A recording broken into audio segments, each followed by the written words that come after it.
Do you think whiskey doesn't change as it opens? I do, to a degree, until he said, it was like, it's all in your head. I was like, oh, shit, what if it is all in my head? Yeah, it makes you think about it, right? And that's what I was like, all right, well, I need to get 2 bottles, open one up, kill half of it, and then let it sit. Yeah. Like, don't even touch it for a year. Dude. So I think what happens is like when a whiskey sits in a barrel, alcohol, oil, and water all have different masses. They're slightly different. They're not huge difference. So it takes a while. Mm-hmm. But as you roll that barrel down, it goes through the micron screen filtration and it gets air injected into a bottle, and then it immediately gets corked. Yeah. And when you do that, it puts pressure on the inside of the bottle. It won't allow it to separate. So when you release that air pressure, allowing it in there, takes the pressure off the liquid on the inside of the bottle and allows it to separate back into layers again.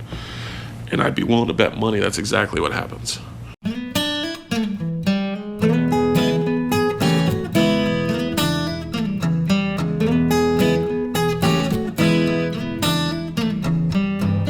This episode of Bourbon Pursuit is made possible through listeners like you, supported through Patreon, and with partnerships brought to you by the following.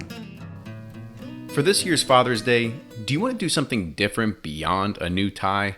How about giving Dad his own personal tobacconist with a Good Cigar Company subscription? Or heck, maybe you just need a good gift for yourself. The Good Cigar Company designed the first ready-to-go kit with everything you need to light up, all in a handsome pack that even acts as its own humidor.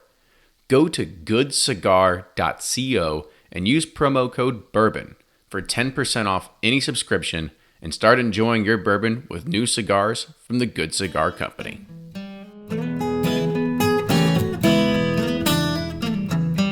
Hey everyone, welcome back to another episode of Bourbon Pursuit, the official podcast of bourbon. And before we kick off today's show, we've got some news, per usual, to always go through, and one that we have to keep at top of mind, and that is Bourbon and Beyond.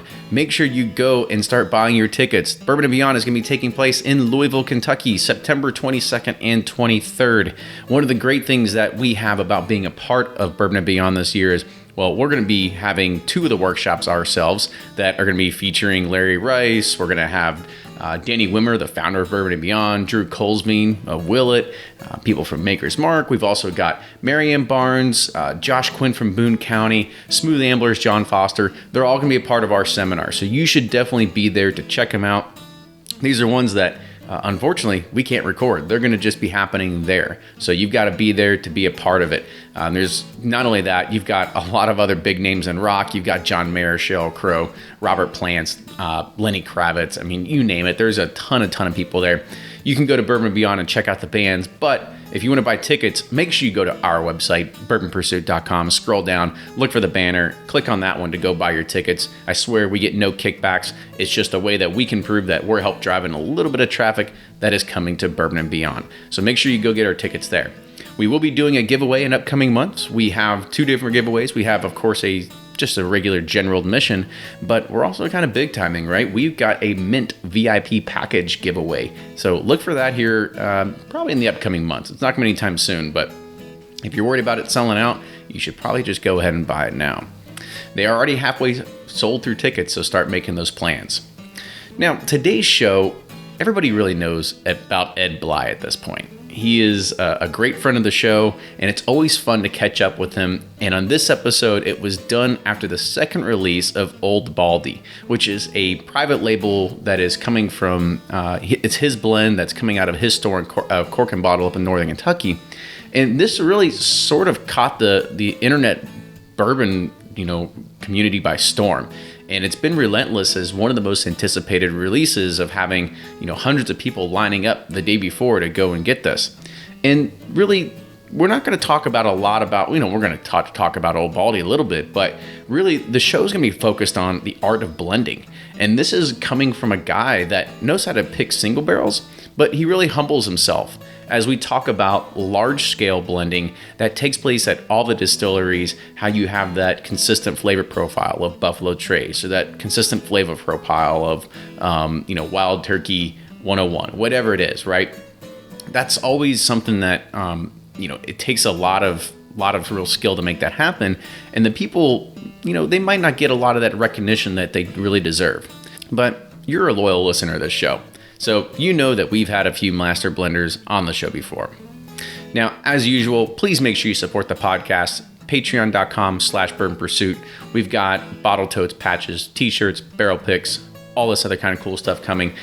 Make sure you're also subscribing on all our social media channels, so Facebook, Twitter, and Instagram, so you can see what we're drinking, interact with us, engage with us, tag us in your Instagram posts, whatever it is. We'll like it in return.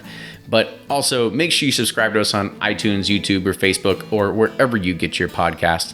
And as usual, if you want to get all the new podcasts beamed straight to your inbox, go to bourbonpursuit.com, subscribe to us on our emailing list, and you can get them from there. Beam straight to you every morning, Thursday morning, 7 a.m.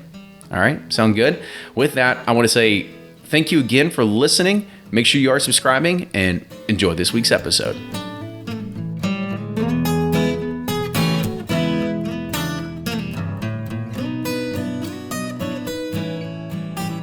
Welcome back to the episode of the Bourbon Pursuit Podcast, the official podcast of bourbon. Kenny here in Northern Kentucky, sitting with a friend of the show that's been on plenty of times. But before we get into it, I want to talk a little bit about the subject of the show. So when we look at the type of people that we've had on the show before, we've had Nancy Fraley, we've had Drew from Buffalo Trace, we've had all these master blenders on, and it's really an art when we look at it, right? We have the science, which is the distillation side, the art, which is the blending side, or maybe it's art, it's artistic creation, it's a way to kind of meld and push all these together. And today is going to be no exception to that, because it's coming from somebody that is sort of made himself really well known in the underground world, that is starting to get a little bit more traction into a lot of the more mainstream bourbon pieces of it. I remember I was recording a podcast not too long ago, and somebody sent a message that said, "Oh, can I get this bottle somewhere in the middle of Oklahoma?" And they're like, "No, I don't even know what you're talking about," right? This was something that was pretty interesting. And so today's podcast is really going to be looking at, as I said, the art of blending, and really kind of what goes into it when you're really starting to kind of first delve into it. What are the things you have to learn? What are the things you're getting into? Can you even do it as a person that just collects bourbon in their house and wants to try blending stuff together? I think we're going to touch on all those topics. So Ryan's not going to be with here today, but I'm going to try to do this by myself. But I've got a good friend of the show that everybody's heard of before. He's been on quite a few times. We had a Russell's Reserve barrel pick with him, and we've always talked about the difference in pricing of retail versus secondary markets. So Ed Bley, welcome back to the show. Thank you very much, Kenny. It's good to be back on. So this is, we can just go ahead and put it out there, right? Like, Old Baldy was your thing.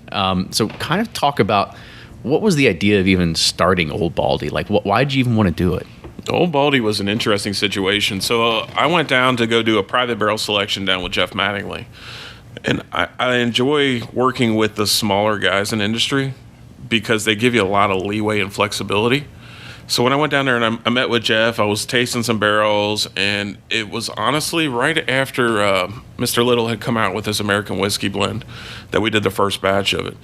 And I talked to Jeff a little bit about it, and I said, I want to do something a little different. And the great thing about dealing with these small guys is they're willing to work with you. They're hungry. They want to earn your business. Where it's like, if you're dealing with the big guys like Wild Turkey, nothing against them at all, or Buffalo Trace, again, nothing against them at all, they don't have time to deal with extra special requests. Yeah, I mean, you look at how much they have to go through for bottling, for labeling, for everything like that. They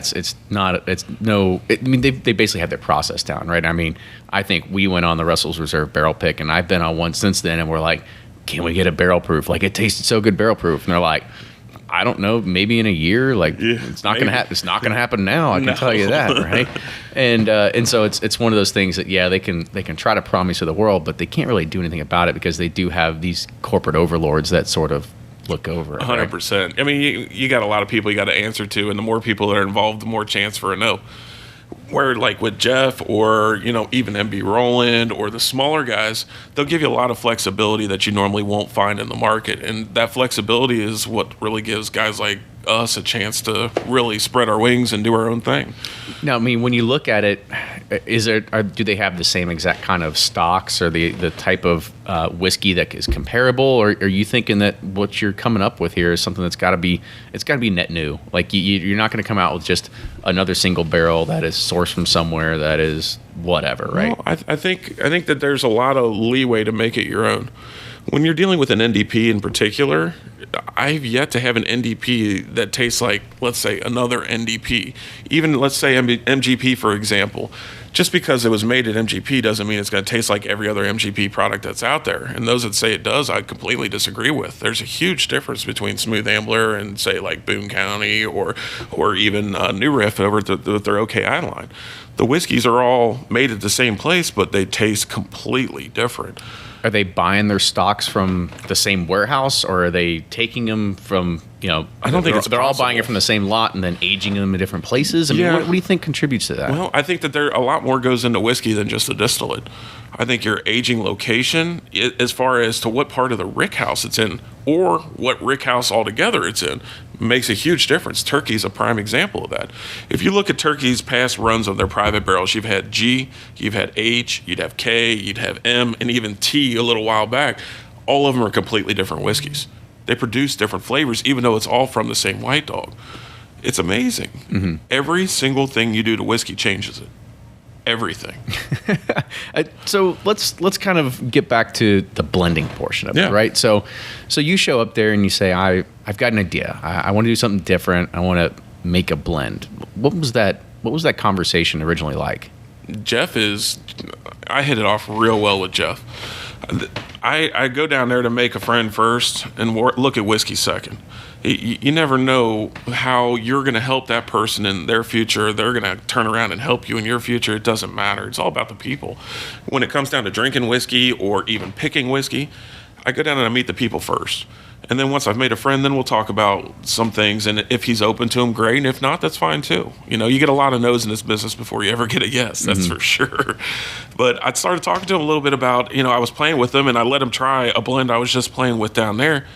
He says, "What is this?" I said, "It's your whiskey." What do you mean it's my whiskey? I said, "I just blended a few of them together that I really enjoyed and played with the ratios on it, and I just came up with something I was just playing around with. I mean, this is all in a glass. Mm-hmm. It's not even a bottle." He goes, "How'd you do that?" I took a spoonful of this one, a spoonful of this one. But he was blown away, and so he was a lot more open to the idea of doing something a little different. And so after we got to that point, I talked to him a little bit about the label. I said, "What would you think about letting me do my own label? There hasn't been one like that done for a long time. The last ones I saw were with the Twisted Spoke and the Blue Smoke and the epic ones, but it'd be kind of cool to be able to design my own label." And he goes, "Okay."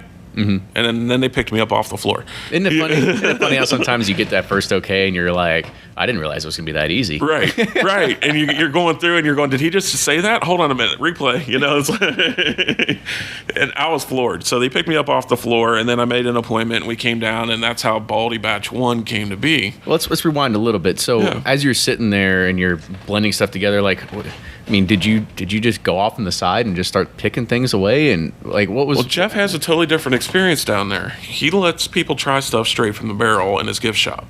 He's a small place, so he's trying to do things a little different than the bigger boys are. You're not going to go and be able to drill into a Buffalo Trace Weller barrel and pull out a bottle. Right. I think I can hear Brendan laughing all the way down here at that suggestion, but I don't blame him. I get it. It's a whole different scale, but when you're dealing with the smaller guys, again, you get a lot of flexibility. It never hurts to ask, and you'd be shocked at some of the responses you get. And so I guess during that initial testing phase or whatever it was, what barrels were you touching that you're like, okay, I can put these together and it's making something? So when I started blending, I wasn't looking for whole barrels to blend. I was looking for things that stood out a little differently to try to meld the flavors together. So if I found a barrel that had a real strong nose and a real strong mid palate, but the finish wasn't all there, or vice versa, or one of the three major parts wasn't there, I worked on combining them with another whiskey that showcased that part it was missing. The whole idea was to blend a completed product, an exceptional completed product. And by putting the pieces together like a puzzle, the end result was a beautiful picture. It turned out great. So I'm still going to stick with the idea of doing the blend, right? Because you're a guy that's fairly well known for doing some good single barrel picks, right? Sir. You're pretty well known for that. have you been blending stuff at home or trying stuff out before this, and you said, like, I got a knack for this, maybe? Like, what? No, I wanted to test myself more than anything. I wanted to see if I could do it. It's hard. And, people that sit at home and play around with finished whiskeys where they mix a couple finished whiskeys together or create an infinity bottle or whatever it is they do, they're blending finished products. I'm trying to create a product that'll be new, that'll be different, that'll be finished, not taking already finished products and mixing them together. It's a whole nother way of thinking. Blending is nothing more than controlling the variables. All you're doing is controlling every piece of the puzzle you can get your hands on and keep control of to create a finished product. You're looking for the outcome. So you're pulling all the resources together to make sure that nothing else goes out of your control to try to have control over the finished product. It's a completely different process than like going to Buffalo Trace and blending. Those guys are blending 40,000 bottles. We're talking a lot of gallons of whiskey, a lot. They're going and pulling samples off a rack, and then they'll take the entire rack under the assumption that every barrel's the same. Well, you and I both know by picking barrels that that's not even remotely close to true. Two barrels next to each other in a rickhouse will produce completely different results, even though they're off the same run of White Dog. Your barrel has a ton of influence. They don't have as much control over it as I do picking 6 barrels. I can keep control of everything. So it gives me a lot of control over the finished product. It's all controlling the variables, 100%. So let's talk about, what are those variables? Like, if somebody wants to experiment on their own, right? I mean, I know you said that it's not the same as doing with a finished whiskey, but I mean, let's say you want to do it at home, and you've got a few barrel proofs, you've got a few light whiskeys, you got something bottled at the bottom of the middle, maybe you got a rye, maybe you got a corn. Yeah. Like, what are those variables that you're necessarily looking at when you're going through? When I'm going to blend, I'm looking at how long the product's going to marry together, what ratio of the products are going into it together, and I'm also making sure I pull it at the right time to bottle it. You can stop the marrying process with the pressure from the corks in the bottle. So after it's bottled, it stops changing. But while it's in a tank with oxygen and no pressure on it, it's constantly changing and evolving. I've noticed that. I let Baldy mingle for almost 4 weeks before we bottled it. Mm-hmm. And what's amazing is that the beginning blend is absolutely nothing like the finished product, which is kind of neat that we talked about this because I actually brought you in some samples to show you. Yeah. So I pulled a bottle during the blending process that was blended real early. I pulled one that was done right before filtration and one after filtration, obviously, that you'll be able to try and see the differences during the marrying process. It will shock you how different each one of them is. It's completely different whiskey. So what did you actually, before I start tasting and trying all these, yeah. I mean, what was it that, I mean, you said it shocked you, but I mean, did you expect that or did you anticipate that to happen? Did Jeff kind of, guide you a little bit and say, like, this is not going to be the same whiskey at the end of this? No, I kind of figured it out as I went. I mean, a lot of it's common sense stuff. If you put it back in a barrel, you've lost control of your blend because the oak then has an influence on the finished product you can't predict. When you're blending a product and you're blending it in a tank, for instance, and we'll get to the tank part because I want to talk to you about that. But when you're blending a product together and you put it in a tank, it doesn't have the oak then pushing in the product and absorbing the product and pushing it back out. None of the marrying process, none of the aging process. The oxygen level in the tank will have an influence, though. I learned this the first time. The first batch of Baldy was, 50, almost 60 gallons, right? Mm-hmm. The second batch was 200. Well, in a 250-gallon tank, that's a lot of difference in airspace. So the overall influence changed the final product on the whiskey. You have to have a lot of faith in what you're doing from the start to have a good end result. It's because you really don't have an idea of what it's going to be like until it's done. I mean, did you at one point think like, I mean, shit, we could have just thrown away a couple grand on some barrels that aren't going to be good at the end of this? It's scary. Yeah. I mean, we're not talking a couple grand. Yeah. We're talking close to 6 figures. Mm-hmm. And you got that sitting in a tank, and that tank takes a turn you're not expecting. It's an oh crap moment. Right. I had that happen on the second batch. Mm-hmm. It took a turn in marrying that I wasn't expecting, and the mid-palate spice fell off. And you'll notice the mid-palate spice on the final product. I had to tweak it with a little more 11 year to get that mid-palate spice back. I tried to take batch 1, and I saw a couple of the flaws that I personally saw with number 1. The mid-palate kind of falls off on one and then picks back up as you swallow. So instead of being a traditional witch's hat, if you will, where you enter in your mouth, it hits you with that spice note, and then it slowly starts to fade off again. It went where it hit you on the mid, it fell off immediately, and then you swallowed it and it picked back up again and then fell off. So I tried to get the traditional witch's hat back, if you will, where I tried to get that mid palate, the center spice content to be balanced all the way through. it's hard when you're blending because you're looking for small differences that are going to mean the difference. But it all starts with the barrels you select. We went through 46 barrels on this batch to pick the 6 we were going to blend. That's a lot of whiskey barrels. I was going to say, and it didn't happen over the span of one day either, right? I mean, it's a lot. Okay. Yeah. Well, because, we've had other blenders on before, and, they've, they're very adamant. They're like, yeah, we don't drink, right? We taste it and we spit it. No, right? The only time I swallow anything is to check the finish on it. So when I'm blending during the day, I can go through multiple barrels without a buzz. You kind of develop that talent when you're picking barrels. And I know a lot of the guys that'll be listening to this can relate to that. You don't have to go in there and have a party to pick a good barrel. In fact, you don't want to. You don't want to wreck your palate. You want to make sure you do the best thing you can for your customers, whether that be in a private group or in a store. It's always quality first. So when I'm tasting this, like, give me some ideas of what's in the blend when you were first going through, and like you said, you looked at 46, 48 barrels, whatever it was. How did you start narrowing it down from that point? I mean, were you picking honey barrels that quote unquote honey, or did you say like this one's it's going to fill this void for this particular variable? Like, that's what I'm looking for. I'm looking for the whole picture of the puzzle. So I need pieces to be able to make the picture. So I'm looking for rock stars on certain portions of barrels, whether it be nose, mid palate, or finish. And I'm looking for a decent flavor the whole way through. But what I'm really looking for is to be able to balance the whiskey all the way through. So I'm really focusing on barrels that excel in certain parts to be able to elevate all the rest of them. You're blending out problems. You're not blending in finished problem. And it's hard. It really is. It's just a big puzzle you're putting pieces together for. So when you were going and just beginning this journey, was there anybody that kind of guided you, or was it just you, like, just thinking like, I'll just experiment and see what happens? Like, because this is it's nothing that's and like I said, I mean, don't get me wrong, yeah, there's plenty of people that do infinity bottles. There's a guy out in California that does a very good blend that everybody talks about. Sure.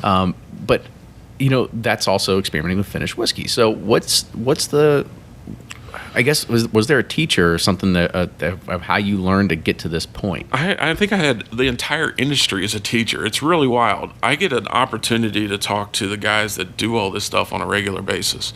So if I have questions, it's a matter of who I'm going to ask, not whether or not I can get my question answered.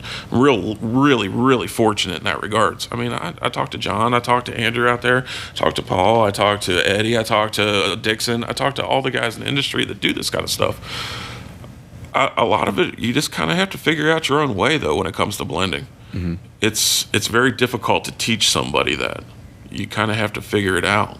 Do you think you might have pissed some people off, the fact that you've got 600 people waiting outside the door for some blend that some guy created in the middle of northern Kentucky? Yeah, it's with some trash cans. His second release, and then you've got these master blenders, master distillers, and they're just like, but see, I their think products sit on the shelf. See, I think a lot of people look at me that way, but I'm looking at the master blenders that way because their products may be sitting on the shelves, but how many pallets of those products are all over the world right now?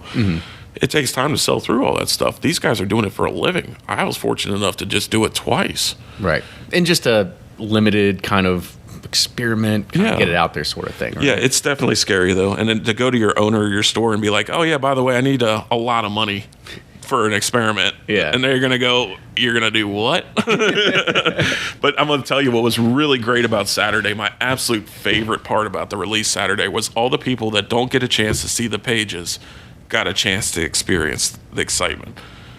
The owner of the store, it was the first time he'd ever seen anything like that. He never went to the other stores for the Pappy campouts. I was going to say, no Pappy release campouts. He had no idea. And you can sit here and you can tell them, and you try to tell them without seeming big-headed or like you got an ego or anything like that. Listen, this is what's probably going to happen. And the whole time in the back of their head, they're going, yeah, whatever. And then they come in and his eyes got real big and he says, Ed, I got to tell you something. He says, I've had a lot of bad days since I've started this. A lot of bad days. He says, but this ain't one of them. And his eyes got all big. And what was really cool is we bought donuts and bagels and coffee for the entire line. Just because I didn't want a bunch of grouchy people that had been drinking all night, in the store and pushing and shoving and that kind of stuff. But it calmed everybody down. And the DJ we had, Brandon Scott Perry came, and he was on the mics, and he had everybody cheering and hooping and hollering, and there was a small roar coming out of northern Kentucky, It was shocking. The look on my mom's face, because I kind of asked my mom and dad to come just, again, they don't ever have a chance to see this stuff. mom was ear to ear grin walking in the door, and she was just glowing. And it's like, I finally got a chance to show you what I've been telling you. Yeah.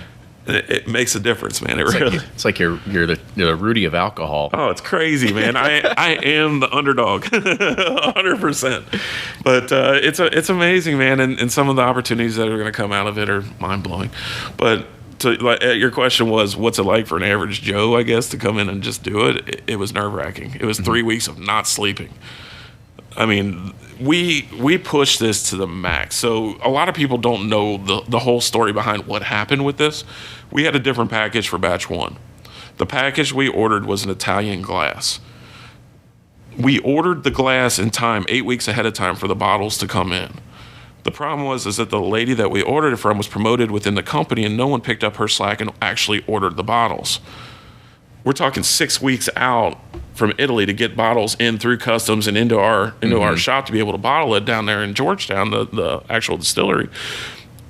And we have the tank full of 200 plus gallon of whiskey that can't stay in that tank for another 6 or 8 weeks. Right. I mean, it'll turn. It comes over oxidized. I feel I want to control the variables. Keep adding more 11 year into it. Yeah, something like that. But so I'm in a pickle. So I reached out to Michael Aglimi in California, and he redesigned a new label for us. And I got hold of Brett Atlas at Riker Container, and he found me bottles on the fly within 24 hours. And we had the corks overnighted, and the wax was overnighted from Canada. Literally everything came together. I didn't want to wait till next Saturday, this Saturday coming up, because of St. Patrick's Day. And there was a rumor of other stores that were doing blends too. I wanted it out. I wanted it out of the tank and in the store. Plus, everybody was already talking about it. So we got it all in a bottle. And the labels, the dye had to come from St. Louis to cut the labels. So the labels didn't even get here till Thursday, and it's releasing Saturday. And they had to go to the distributor and sit at the distributor's place for 24 hours. And the wax was still coming in. So we put the labels on and the wax on back here on Friday with the line forming out front Saturday. Yeah. To buy the bottles. Talk about pressure, right? Oh my gosh. The pressure was next level. The stress on I looked like a skeleton. My eyes were sunk back in my head. It was, oh my goodness. Right. Holy cow. What do you do? But you couldn't wait. And what blew me away out of the whole experience was all the customers that came in just to help. They weren't asking for anything. They didn't even ask for a bottle. They just wanted to help and make sure it got done. And when they say it takes a village, it took an entire city to get this on the shelf in time. And it went off without a hitch. Everybody in the crowd was happy. They were cheering. Everybody got a bottle. Nobody in the crowd got more than 2 bottles per person. If they got more than that, they had mules. There's nothing I can do about that. Mm-hmm. And I know a lot of the guys are upset with some of the guys that are selling some of the bottles or whatnot. And honestly, you can't control that. No, I'd 100% much rather everybody drink them. Don't get me wrong, but it bothers me when I see people that hate on the product because they're mad at people for doing bad things. It's one thing if you've tried it and you don't like it, and if that's the case, cheers to you. Mm-hmm. You tried it. But it's another thing to just blind hate. And I don't think people understand the impact they have on other people's lives by blind hating. Yeah, well, I think that's something that is more of a social issue than anything, right? It's sad. I think, don't get me wrong. There are people that, we are selfish, right? Sure, of course. We're not selfish. We take for granted living here in Kentucky, where pretty much we have disposal of every great bourbon that's going to come out of Kentucky is at some point going to hit a store that's in our region. Now, there is a lot more demand than other places. However, we do have that at our disposal. And you don't have a package license that allows you to ship nationally, no. Right? So you can't blame them because of the state laws. No. Right? And I think that's one thing that you have to look at. If you're in Texas, I'm sure there's a lot of great distilleries in Texas that put a lot of good stuff out that we don't have access to. Sure. Now, we can have a whole debate in Texas versus Kentucky bourbon, right. But we can say that for another day. I think what you said, I think we could dispel a lot of those things of people getting mad just because they don't have access to it. Right. Is really what it comes down to, right? And I get that 100%. And I get the animosity a little bit of wanting to be able to do something, somebody else getting the opportunity to do it. I get it. But I know that a lot of people's livelihoods go into this business. And I'm not even talking about me. I'm talking about the Jeffs, the people that work for him, that feel the negativity through sales. you may not be happy with the way something went down or worked, but your words have an impact overall. Whether you realize it or not, you may think it's just some secret little group on Facebook. What the heck difference does it make? But there's a lot of people that see that just kind of keep it to themselves. I think the other thing to kind of look at this is that you've got a very you got a fan base that really loves the store. They love anything that you do. You're kind of almost King Midas at this point. No, I wouldn't say that. Right, where anything, I mean, think about it, right? I mean, like, you kind of put MB rolling on the map a little bit, right? You had a Supreme pick out of there that is probably better than some of their other product they pushed out so far. You've got, you have a way to be able to almost kind of naturally get people wanting to like the product, even just because it's you, right? I think that's one of the elements around it. And having one of the groups it's dedicated to the store, it's dedicated to the products that come out. And not only that is, when Old Baldy 1 was released, it got attention. It got attention nationally. Got a lot of attention. Yeah. Whether it was, again, positive and negative, that's just the nature of what it is. And so I think that's one thing that you can't turn away from, is the fact that you do have that fan base out there that also helps elevate you and helps elevate the store and elevate the brand in itself. Yeah, for sure. And some of the stuff we've done here has really gotten a lot of attention elsewhere, but ultimately it's always been the fans around here. When I started off rebuilding the store, a lot of people don't know, when I took over the departments that I run now, the store was on the way down bad. It had been going through some real rough spots. The shelves were empty. They didn't have a client base anymore. And I kind of saw an opportunity, and I started off just stocking shelves. But the way that we treated customers, from the point that I'd had control over that on, was every one of them special. And over those last 3 years of doing that, it's amazing how many of them feel special, because they are. They support us. We wouldn't be here without them. So we try to make them feel special, but when we need help, they make us feel special. Mm-hmm. It's amazing how it all comes full circle. It Absolutely. Really is. So I kind of want to touch back on a little just on the blending, right, of talking about really how this came to be. So give some advice to some people out there that want to try to follow in your footsteps. Like, what's a way in the door? What can they do at home? Like, what is there a way that you can experience? Because don't get me wrong, like, this is the weird thing. Like, yeah, sure, you had some company funding to go and buy some barrels and mix some stuff together, and it turned out good. Twice. But twice. There you go. Let's probably. I'm just kidding. There will probably be totally a third kidding. time. Probably be a third time. So I guess the other thing to kind of look at is, like, if people are buying maybe like Russell's picks, they're buying Buffalo Trace. You name any distillery, and they've got their high rise, they've got their barrel proof, they got their whatever. Like, how can people experiment with this at home? This episode of Bourbon Pursuit is made possible through listeners like you, supported through Patreon, and with partnerships brought to you by the following. Are you looking for a brand new idea for Dad this year? Or maybe just a sweet gift for yourself? We've talked about it on past episodes, that cigars and bourbon are a match made in heaven. But figuring out what cigars you enjoy can be an expensive journey, especially when it comes to figuring out the sticks you like, owning a humidor, the maintenance, and much more. That's all changing, because the Good Cigar Company is here to be your own personal tobacconist. For $30, you get everything you need for enjoying cigars with your bourbon. The Good Cigar Company makes it simple. Just pick a strength level, and they send you top shelf cigars at a great price. But it's more than just the sticks. You get everything you need to light those bad boys up, including a cutter. And if you don't smoke often, don't worry, because the pack acts as its own humidor, so the cigars stay fresh for months. Go check out Good Cigar Company at goodcigar.co and use promo code BOURBON for 10% off any subscription, and begin the patio season with a good bourbon and relaxing smoke from Good Cigar Company. The State of Logic podcast is like no other. We don't have the same focus as so many other podcasts where we're just going to talk about business or politics or whatever. We talk about everything with everyone, intellectuals, comedians, and celebrities alike. Sometimes it's a 20-minute interview. Sometimes it's a 3-hour interview. But at the end of the day, it's a great conversation that we often laugh about and learn something from at the same time. Come check us out at the State of Logic podcast.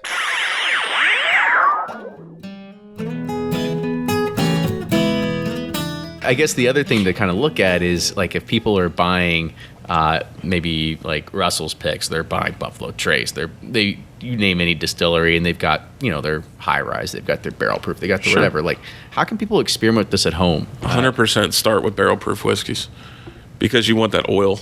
That oil from the barrel proof is important. It's non-chill filtered in most cases, and that makes a huge difference in your blending. Secondly, start with products that you already know well, and then break them down. Is the nose strong? Is it solid? Is it kind of what I'm looking for? How about the mid palate? Is it hitting me with the spice? Is it sweet? Is it a drier finish? Is it a long sweet finish? Break it all down. Get as detailed as you can on your notes on one specific whiskey, and then do it again a few times, and then figure out what your notes are telling you.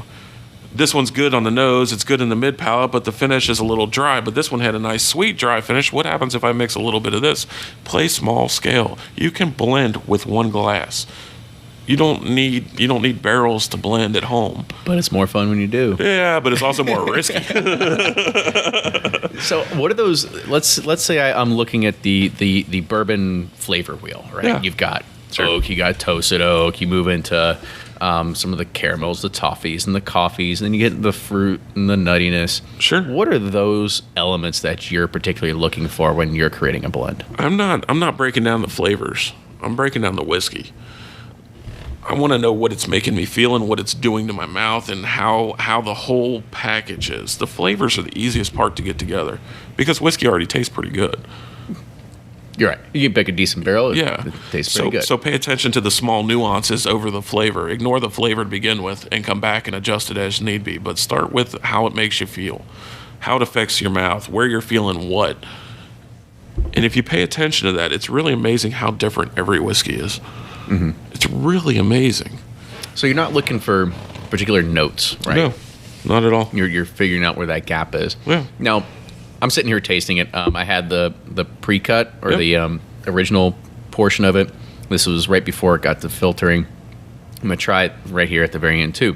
Now, there is one note that you get out of this that most people, they kind of see turned off by it, and that's a little bit of the grainy, a little of the young piece. Yeah. What's your idea of putting some of those elements into it? I think it's a whole developed whiskey. I don't pick up grain on it as much as I pick up burnt sugar and caramel. And what's crazy is that nose from the burnt sugar and the caramel doesn't translate to finish. It's a drier finish from the oak. Mm-hmm.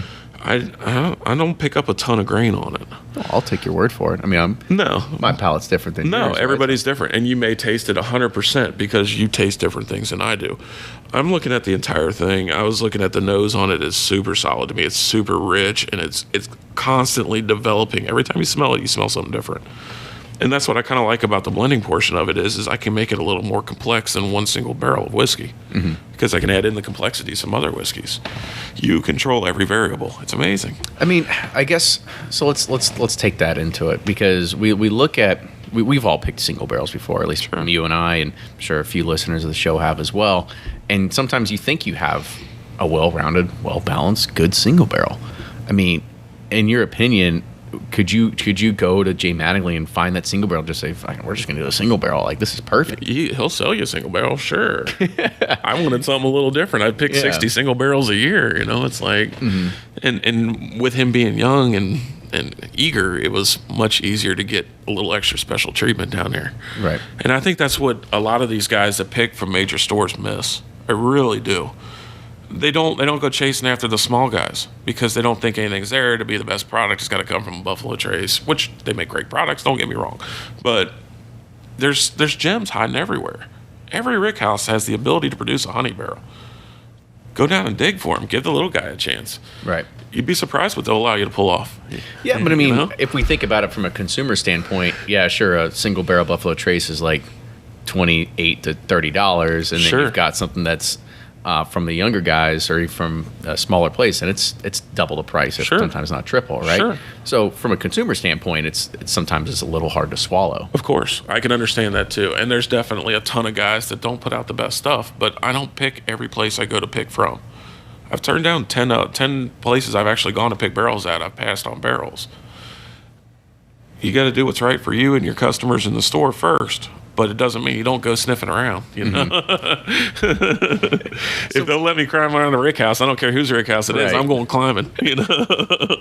So kind of talk about what the difference is that you're doing in blending versus something that is, the master blender, right? Sure. I mean, So those I know, guys- I know there's a scale component to this that is crazy, right? And we've talked about it before on the show of saying it's actually much harder to create. Like if you were to try to make Old Baldy a line item, and it's just like it's not a batch, like that's it. It has a consistent flavor profile. People say that's much harder to do than it is to actually just create. I disagree, 100%. Yeah. I'd say it's much easier to create a consistent profile than it is when it's off. Really? And the reason I say that is because when they do those type of consistent profiles, they're dumping huge quantities of barrels. Right.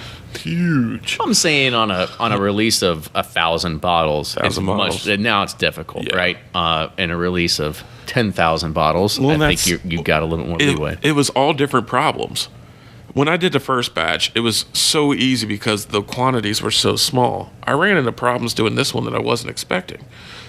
I needed to use more whiskey, so I had no idea how much is in each barrel. I had a guess, but I had no real idea to be able to do the blend ratios right at the end. Just take your phone and put the flashlight in there and be Yeah, like, because that's super scientific, right? So I ran into a problem when I was going down there to blend, and I'm really glad you brought this up because some guys have been hammering me hard on this one on the pages.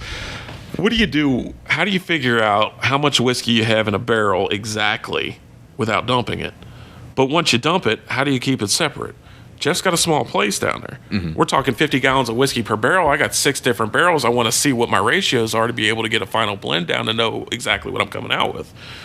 So what do? He doesn't have big tanks. He doesn't have small tanks. He's a very small distillery. We went and we actually bought garbage cans from Walmart. Brand new ones, right? Well, they were brand new. They weren't used, trust me. They didn't have a Wendy's bag in it or anything like that. BPA free? Yeah. And then I used food grade sanitizer to clean them again, but even though they hadn't been used, but just to make sure that they were safe to be able to use. They were perfect. Oh my gosh, a 53-gallon or 50-gallon trash can is going to hold 1 barrel of whiskey perfect. I could keep it separate so I know what I was working with. And then I could measure exactly what I had to work with on the ratios. But yeah, of course, one of those pictures got Ed, out. I was about to say, I was like, people are going to start calling it a trash can burger, Oh man, nonstop, and I've been getting it left and right. And my response is always the same, man. That was the greatest solution to that problem I could come up with on the time. I'd do it again in a heartbeat. And if that's how it comes out of a trash can, sign me up. I mean, don't get me wrong. Back in college, we drink a lot of stuff out of plastic bins. Yeah, so. but when you're dealing with guys that are used to seeing the huge distilleries, they're not used to seeing the solutions to the problems that you have dealing small scale. It's a whole other animal. It's a whole separate set of problems. Mm-hmm. It's completely ones you don't think about. Yeah, I mean, I remember, what was it? It was a long time ago when I visited Limestone Branch. Oh, yeah. And this was, I think, 8 years ago. I mean, it was a long time ago. And we walk in, and literally the distillate is coming out into a bucket, and there has to be somebody there that has to move the bucket when that bucket gets full, right? Yeah, I think Steven's still down there doing it. He's such a good dude, man. I love Steven Beam. But yeah, he's got a whole different set of problems than they have at like Buffalo Trace or Turkey. And I go back to those guys because they're huge distilleries, huge in comparison. I mean, you're talking about places that have, hundreds of thousands or millions of barrels versus a guy that's got maybe 150 barrels. Mm-hmm. Not the same scale, so you got a whole separate set of problems you got to deal with, which means that sometimes you run into problems that with a bigger batch in batch 2 that you didn't have with batch 1, and you got to come up with a solution on the fly. And this whole time has taught me that these guys, they spend all day long solving problems. That's what they do. That's their job. They get paid to solve problems all day long. And it's amazing the different scale of problems that you run into. I was just talking to Paul this morning out of Smooth Ambler, and he was talking about a sump pump being froze over. When you buy a distillery, that's not something you think about. Mm-hmm. Those little things, it's so many different problems that all come together. And you, as the person in charge, it's your job to solve problems.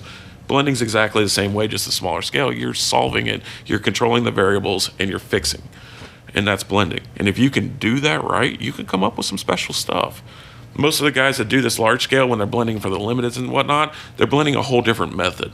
This one, I got to control a whole lot more than they ever had the opportunity to. What's that method? What's when you say they're blending for a whatever it is, right? So what's that method that you said that's different than yours? Well, you're talking a whole rack of barrels, multiple different racks that they're pulling from a whole center cut of a rick house that holds 20,000 barrels, where I'm dealing with 6 barrels that I picked out of 50 or 46 in this case to be able to blend. I'm blending small and trying to control everything. They're blending more large scale. It's a whole different animal altogether. You have less control over a large scale blend than you do a small one. But then again, you got different problems to deal with. The large scale isn't going to have near the changes that one small barrel is going to have in this. Right. So you think they do actually have a little bit easier then? Because I do. Yeah. I do. Now, is there more work that goes into it? 100%. You're blending, 100 times as much You got to stuff. take samples from different racks and then all this other kind of stuff. Yeah, and you have to have tanks big enough to blend that. I mean, that itself is a huge expense. And they're blending, 1,000 gallons of whiskey. A 1,000-gallon tank could cost the place 10 or 15 grand. It's not cheap. It's really not cheap at all. Maybe more. I don't know. I'm just shooting out guesses. Right. But it's a whole different set of problems. So it may be easier to control, but they still have their own huge set of problems to deal with. I mean, are you looking at taking Ed's Blend brand into newer places of saying like, okay, we'll go try this at another distillery and see what this looks like? You never know what the future holds. I can read between the lines. You never know. You never know. By the way, if you want me to come blend, reach me at Cork and Bottle. No, I'm just kidding. No, it's, at this point, I'm just resting and recouping. Well, yeah. Sure. At this point, I don't normally pick over the winter. I don't like picking barrels during the winter. It's too hard, and you don't have a lot of control, and they change dramatically from the time you pick them to the time they get bottled. Well, that, and you go into the rick house, and you're like, everything tastes better when it's cold. Yeah. Right? That's the other thing. Yeah. It doesn't smell. You can't smell a thing, but it tastes good. Yeah. It's like, but. So I don't do a lot of picks over the winter. So this is my busy time of year. I got a lot of barrels scheduled to pick, and that's kind of what I'm focused on right now. I can't keep a pick in the store at this point. Right. I mean, they're selling out as fast as they come in. We sold a barrel of Russells out in 30 seconds on Saturday. That was kind of just a little bonus. Crazy, isn't it? That, well, I mean, it's just. And you say you don't have the Midas touch, right? No, well, I had a lot of people at one place at one time and took advantage of it. I guess. So. Yeah, I guess. So you should figure out next time you do it to be like, we're just going to put out like 9 different single barrels. And well, it was crazy. We sold 900 bottles of that Baldy in 2.5 hours. 900 bottles. It's just. And I mean, in the scale of things, that is nothing compared to anybody else. But for a little guy that runs a whiskey program in a liquor store, it's. I mean, do you think people are a little crazy? Like, what do you think? I mean, because honestly, like, I know you're proud of it, and I know that there is, and I get the animosity. There is the hype. There is everything. There is the FOMO that plays into this. 100%. But do you think it's a little too much? I think it was the perfect storm. You had a bottle on the first one that got a lot of attention, and it was good. But it had attention, but it sat in the store for what, 2 to 3 weeks? You have to also remember we released that during Kentucky Bourbon Festival, so everybody was down picking up an Al Young and getting Drew stuff he was putting out at Willett. Everybody from up here was down there. Yeah. It just happened to work out timing. That's when it came. There wasn't anything I could do about it. So it sat for a week and a half, 2 weeks, something like that. And then people started trying it. At that point, they'd never heard of it either. They didn't know anything about it. They didn't know if it was good. So once people started trying it and then they started sharing samples with their buddies, a lot of people got to try it. Couple in the fact the reviews hit, they got favorable reviews. Everything that went into it, I guess whatever the secondary was on it went up. I don't pay much attention to it. You're a liar, but that's okay. But yeah, that's so when you get that kind of bump into it, it gets even more attention. And then you couple in the fact that we were releasing even more bottles. We changed the package. We made it look a little more attractive. I think honestly, the guys that helped with this knocked it out of the park. And when you have all those things together at one time, you end up with the perfect storm. So what ended up happening is we had more people in our line than bigger stores around us had for their Pappy release. That's speaking volumes when you're talking about a private selection and a private label. That there's a lot of people that paid attention to that. Right. And, of course I'm proud of it. I worked hard on it, but I'm even more happy for everybody else that helped out with it. Because everybody got something that they'll never, ever forget. They got a chance to be part of something special. And these guys online that are all saying, blah, blah, blah, how can you do this? A jerk off that runs a liquor store. 500 MGP, what am I missing, right? They missed everything. Yeah. That's my answer to them. You missed the entire point of everything. You had an entire community that pitched in to help do something special. And you missed it. And if that's the only thing you took out of it is that some schmuck that runs a liquor department blended something, good. I'm glad you didn't try it. Yeah. I really am, because it's not for you. It was special. It was special not just because of the package and not because it had my name on it. It was special because of everybody that helped make it happen. Right. That was special. Yeah, I mean, I think, I mean, even greater than that. I mean, it goes into the community that does focus around the store, right? That it really did, as I said before, it helped elevate it, right? I mean, I think when Baldy came out, original batch 1, there were, I mean, it was a slow incline, right? I mean, and then all of a sudden it had this little bell curve that kind of happened to it, right? Where, I mean, you had bottles that were sitting on the table for, like I said, a few weeks. I got to give a shout out to somebody that listens to the podcast that actually got a bottle and brought it down to me and gave it to me, right? And that was my entrance into this, right? Yeah. Now, with this, like, what's the plan for the next batch? Like, what's your thought going into it? I always try to stay ahead of the curve. Part of that's kind of keeping a few things close to the hip. Mm-hmm. So I can't say yet, but I will say that it will definitely get some people's attention. And it's all you're gonna leave us with. I can't right at the moment. I mean, are you looking at taking it bigger than, because this was 900,000 bottles, whatever it is? Are you looking at be able to take it greater than that, or you think is that a good size? I think it's a great size for one store. Yeah, but I think that's just possibly a first step. Mm-hmm. I think not necessarily Old Baldy, but all sorts of different things are possibilities now. Right. And I think that, and one of the messages I got was actually from Prav up in Washington D.C. Yeah, in D.C. Yeah. And he said to me, he said, "Man, you're doing things and you're leading the industry and you're changing the industry every day." And I hadn't really thought about that. I really hadn't, because at this point I was just panicking getting the whiskey out. But it's amazing once you start that first step, how the path gets worn. Mm-hmm. And maybe somebody else from a different store or somebody from a different group is able to take it to the next level, and I hope they do, because the only thing that happens is we all benefit from it.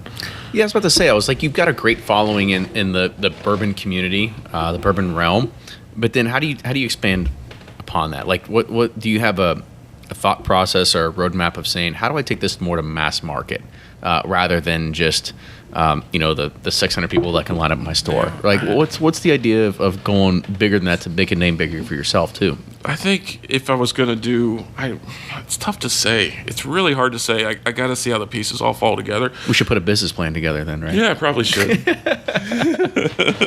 But it's hard to say where it's going to go. Who knows? The market could collapse tomorrow and all of us will be out of jobs. Or it could take off and everything on the shelf be cleared out tomorrow. Or it could be somewhere in the middle. Mm-hmm. You don't know. You gotta have to play it by ear a little bit and see what pieces fall on the opportunities that present themselves. Right. I'm never closed-minded to anything. There's always something. There's always a better way to build a mousetrap, I guess is the phrase for it. Good phrase to use. Yeah. So when we think about the blends in general, I mean, are you looking at creating more of them? Like I said, we had talked about talking to other distilleries, and everything like that. Or do you think this is good enough for now of what the level of scale and the amount of work that went into it was staggering. The burnout that you can take, right? Yeah. I had 6,000 PMs from all over the world the week before. 6,000 PMs from all over the world. So including me, that was 5,999 more. Okay. Let that one sink in for a minute. That's a full-time job. It's like, what do you do?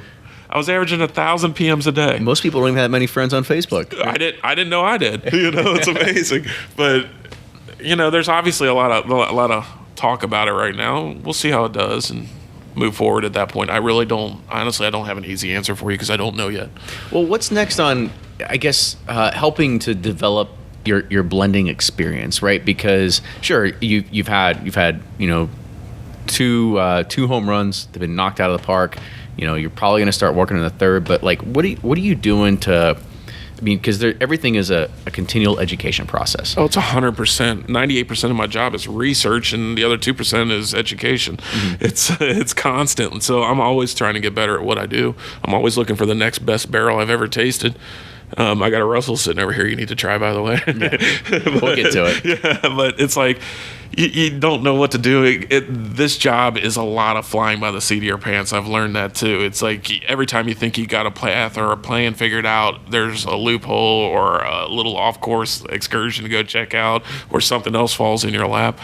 And I'm always open, if anybody's listening and they got any ideas, I'm all ears. Shoot me a message, you know. Because, when you look at this, like practice is the name of the game when it comes to these things, right? So, is it just you're going to be waiting for the next Old Baldy, or are you going to sit here and be like, Jeff, man, I'm just going to come down, just grab a few things and just see if we'll do whatever, but I kind of just want to practice on the blending and all this other kind of stuff. Like, what's your Rocky moment, right? Where you're sitting in the back and you're hitting the punching bag, or you're in the back and you're hitting like the sides of the cow ribs or pig ribs and stuff, and you're just trying to you're trying to just hone and really develop this talent that you started growing out of. It's hard, but it's all palate work. You just got to stay on top of it, keep trying things, keep trying to break it down, keep trying to understand what it is that's going on and what you're tasting.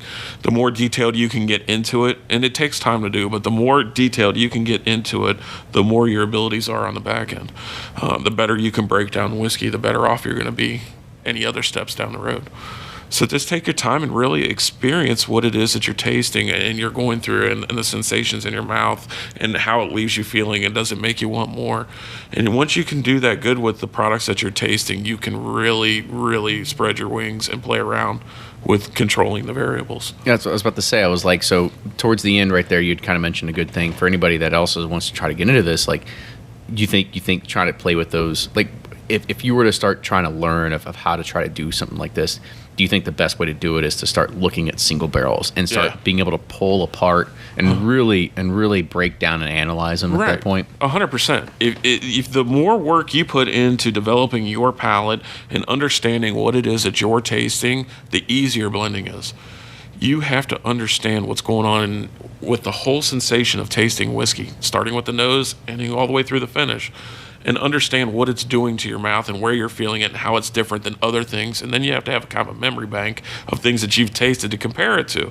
And it's amazing. You'd think that it gets harder and harder and harder, but with whiskey, every one of them is so different. I have a pretty crisp memory bank, and a lot of times I'll say, well, this whiskey style reminds me of this whiskey.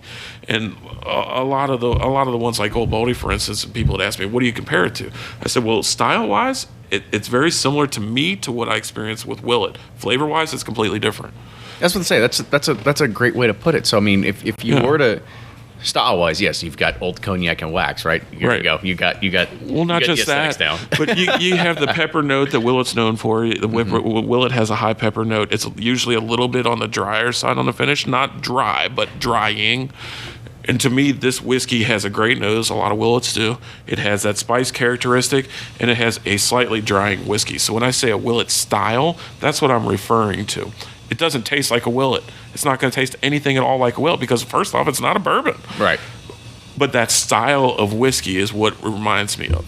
So a lot of people hear me compare stuff like they heard me talk about the MB Roland. It reminds me of an ND Old Taylor. It was that style of whiskey more than the flavor. I'm not talking about flavors because every whiskey's different. It's always going to taste different. But there is definitely styles that they adhere to when you taste them. I guess we'll start wrapping up a little bit. You had mentioned something that I'm sure a lot of people didn't even realize is that it's not technically a bourbon. No, it's a whiskey. It's a blended straight whiskey. Yeah. So why go that way? B, because I mean, when you're a distillery and you're trying to get into the game now, finding barrels is difficult. So it's forcing people to be a little creative on what they use. It is what it is. It's a byproduct of the bourbon boom. Nobody's wanting to sell barrels, so the guys that are sourcing barrels are having to really experiment and branch out. And I think even some of the big boys are. I mean, look at Little Book. Mm-hmm. Prime example. That's not a bourbon. Right. Yeah. Tasted it before. 13-year corn whiskey that's in there. Apparently that fell through the cracks, but 13-year corn you don't necessarily see anymore. No. But I also think, I kind of just get your idea behind this too, because we had the idea, or we had the conversation before of, when you see blended straight whiskey, it doesn't necessarily have like that sexy feeling that. Well, that's because everybody equates blended whiskey to the whiskey that was blended with neutral grain spirits, and I can guarantee you there's no vodka in this one. Right. And so, do you think this is one step forward in helping to bring blended straight whiskey into a better limelight? Well, Or I do you hope think so. I mean, you don't see these type of products, and I was talking about this online. This is why it's got people so confused over the whole situation. Is it a private label? Is it a private pick? Is it a private blend? It's all of those. It doesn't fit definitively in one category. I just tried to make something I thought was pretty damn good out of what I had to work with. That was it. I wanted something that was better than what I started with as an end result. I'm not shooting for the moon. I'm not trying to create, the next best thing ever released. I'm just trying to do something better than what was already available. Mm-hmm. And by taking those steps, it's the same with the private barrel. When I pick a private barrel, I'm not out there looking for the next greatest thing ever taste. I'm looking for something that's better and drinks well than what they normally offer. And I think the same thing held true with this, and I think that's why people are so confused, because they don't know how to classify it. Is it a limited? Is it a private label? Is it a private blend? Is it a private pick? What the hell is it? All we know at this point, it's not a bourbon. It's not a bourbon. But I think it's pretty good. And I think we were pretty honest on our disclosure on the back on what we did with it. And I think that people are starting to taste it now.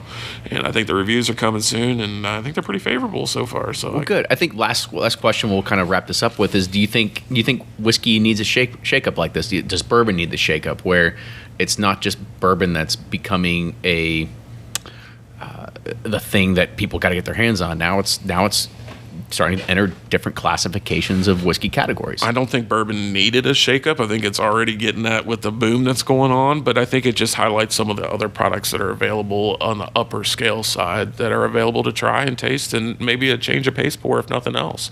It's fantastic in that level, but if you go into it thinking you're drinking a bourbon, you're going to be disappointed. It doesn't taste like bourbon. Well, it's that. I mean, it's also one of those things that you line it up next to a few bourbons, and it gives you that different palate. It gives you a different mouthfeel. It gives you everything really that comes with it, right? Yeah. And not only that, you barreled this or bottled this at what proof? 112. 112. Yeah. Okay. I guess next to last question is why 112? Was that the barrel proof version, or was that just the barrel proof version? That was the highest proof of the lowest barrel, or the It was all together. lowest proof of the whatever. Well, so what happens is after you blend them, you take a proof, and that's what it is. Yeah. So I mean, it's just like bourbon in that regards. Mm-hmm. It is what the end result is. I don't really have much control over the proof other than what I'm working with, and that was the barrels that just happened to be there at the time that were worth working with. Well, you can proof it down. That's about all you can do, right? Yeah. You can't proof it up, that's for sure. Although I don't. Well, I guess you could with vodka. Yeah, I know, right? It is blended straight, right? So, Ed, I want to say thanks again for coming on. This was a good conversation, right? I think we touched on a lot of good subjects, just about blending in general, of how people can get started. Really, the path and the journey that you took of course, you've got a lot of good experience picking single barrels, and now you're kind of venturing on to whatever that next stage is. Yeah. And I think it's really cool to kind of see this happen. I think it's really good to highlight the community that really helped put this on a rocket ship. It's crazy. I mean, and I know you're trying to wrap up, but man, I just want to thank everybody again and again and again that pitched in to help to make it happen. It brings a tear to my eye, I'm not gonna lie. I mean, the people that gave selfishly on this, and the list is way too long to name all of them, but seriously, everyone that helped, thank you very, very much. Well, see, no good deed goes unpunished, though, so he's going to have you help here. You're going to be waxing bottles here for Old Baldy 3. That's right. Hopefully not. Yeah. But, Ed, if as always, if people want to get in contact with you, how do they do it? They can reach me at e.bley, B-L-E-Y, at cork, the letter N, bottle.com, or they can stop up and see us here at Cork and Bottle in Northern Kentucky at 584 Buttermilk Pike in Crescent Springs, 41017.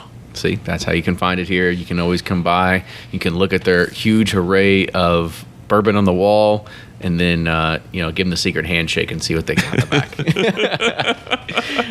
But make sure you follow Ed. Make sure you check out a lot of the things that he's doing. It's very interesting, especially for the what's happening right now in the bourbon world. It's an interesting thing to really see, because it brings a different dynamic than what we're actually pretty used to. So make sure you follow him. Follow us as well, Bourbon Pursuit, on Facebook, Twitter, and Instagram. If you like what you hear, make sure you're supporting the show on Patreon, patreon.com/Bourbon Pursuit. We push all our new episodes out through there first, so you get the opportunity to be able to watch it live, sometimes if we're doing through Hangouts. But then, there's other times where we also have the ability for you to get cool swag. We've got bottle totes, we've got patches, we've got T-shirts, and a few other things that I can't really mention on the air right now. But I want you to go ahead and just go and check it out. And if you have any other show suggestions, people you want to hear from, topics you want to see, hate mail, fan mail, whatever it is, send it to theduo@bourbonpursuit.com. And if you want to have every new episode beamed to your inbox every single week, you can go to bourbonpursuit.com and scroll down, find the newsletter subscribe button, and from there you can take it. I'm pretty sure you know how to subscribe to a newsletter because everybody's got one nowadays. But with that, Ed, I want to say thank you again for joining today. Thank you. It was a real pleasure, and we'll see y'all next week. See you.